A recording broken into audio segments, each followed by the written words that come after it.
Hello, hello, and welcome back. It is Cycle 3, Week 17. And we are going to have a lot of fun learning things. We are going to start just like we started last week, and we're going to start again next week with our new science song. And you already know it because we sang it last week for the first time. Today is the second time, and then next week we're going to sing it one more time because we combined week 16, 17, and 18. And we are singing about the first 12 elements in the periodic table by number, element, symbol, and mass. So let's get to singing. The melody is 12 Days of Christmas. It goes like this. What are the first 12 elements in the periodic table by number, element, symbol, and mass? 1 hydrogen, H, 1 2 helium, He, 4 3 lithium, Li, 7 4 beryllium, Be, 9 5 boron, B, 11 6 carbon, C, 12 7 nitrogen, N, 14 A, oxygen, O, 16 9 fluorine, F, 19 10 neon, N, E, 20 11 sodium, Na, 23, and last 12 magnesium, Mg, 24. Yay!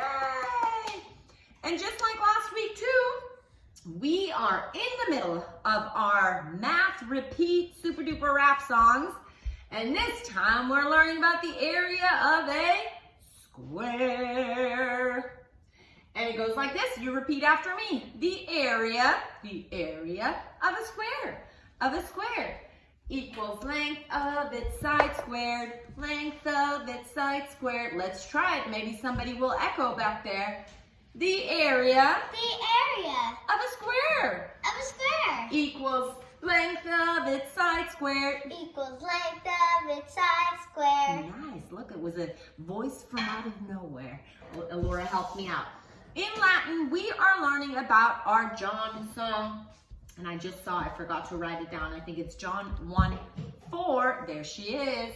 Hi. And it goes like this. In ipso vita, erat et vita, erat lux hominum. And like we learned this whole time, we've learned all those words. We just need to put them together. In ipso vita erat means in him was life. Because vita is life.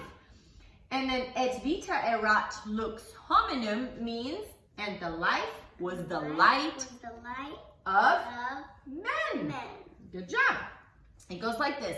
In ipso vita erat et vita erat lux hominum. That's it. That's it for Latin. In English, we are learning something new, and it stretches over this week and next week. We're learning about different sentence parts. And those are subject and predicate. And if you've ever diagrammed a sentence, you know that on this side of the diagram, we always have the subject, and on that side is the predicate, which includes the verb and all kinds of other things. So if you've ever done that, this should look familiar. We're singing this song to the melody of Take Me Out to the Ball Game, and it goes like this. Sentence parts, first subject.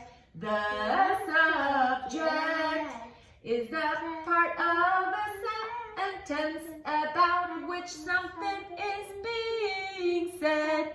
Second is the predicate. The predicate is that part of the sentence that says something about the subject. There we go. I think I messed up that song a little bit. Let's try it one more time. It goes like this. Sentence parts, first subject. The subject is that part of the sentence about which something is being said. Second is the predicate. The predicate is that part of the sentence that says something about the subject. That was better. Okay, in geography, we are learning our rivers. This week, we're learning the rivers of the east. So if you look at a map, it's the one on the right side of the map. That's the east. Next week, we're learning the rivers in the west, which would be the left side. And it goes to the melody of Hush Little Baby. It goes like this. Rivers east, St. Lawrence River, Ohio River and Mississippi River, Missouri River and Arkansas River, U.S. rivers of the east. There we go. In history, we only need one hand today for all our motions. We are learning about the 19th Amendment, and the 19th Amendment gave women the right to vote. So we'll hear about some people and what happened. Tell me about the 19th Amendment. And remember, we've learned all kinds of this. Is 14 is with 4, 15, and we have 16 goes with the 16, 17, 18, which makes the pointer finger, and this 19. The 19th Amendment. It's almost like France. The 19th Amendment. Tell me about the 19th Amendment. Elizabeth Cady Stanton, we're going to do an E. Elizabeth Cady Stanton and Susan B. Anthony, we're going to do an S. And Susan B. Anthony they're leading it. Put your fist up in the air. They led the women's suffrage movement in the United States, resulting in the 19th, remember our 19th Amendment, that granted women the right to vote. Make a big check mark into the air, okay? It goes like this. Tell me about the 19th Amendment.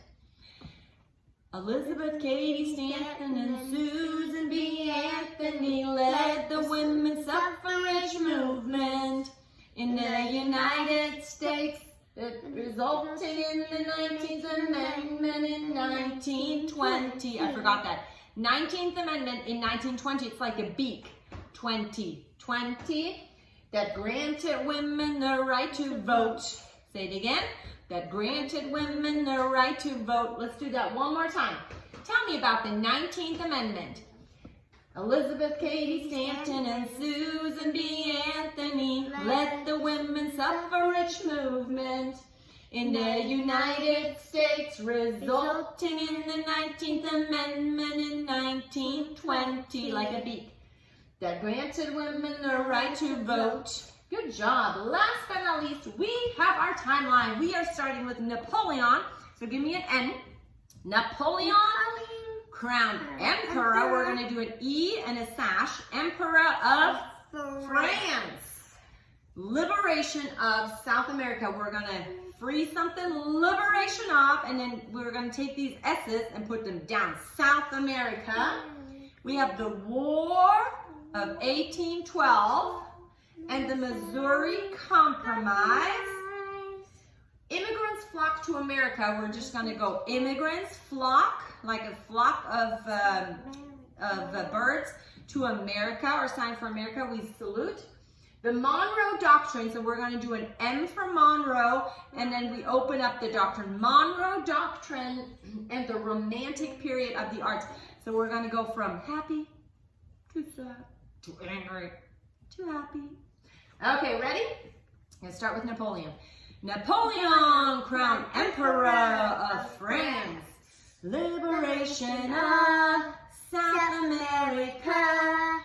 The War of 1812, the Missouri Compromise.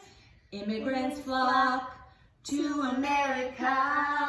The Monroe Doctrine and Romantic period of the art. Good job, that was it. That is all of week 17. Have fun learning. See you later. Bye.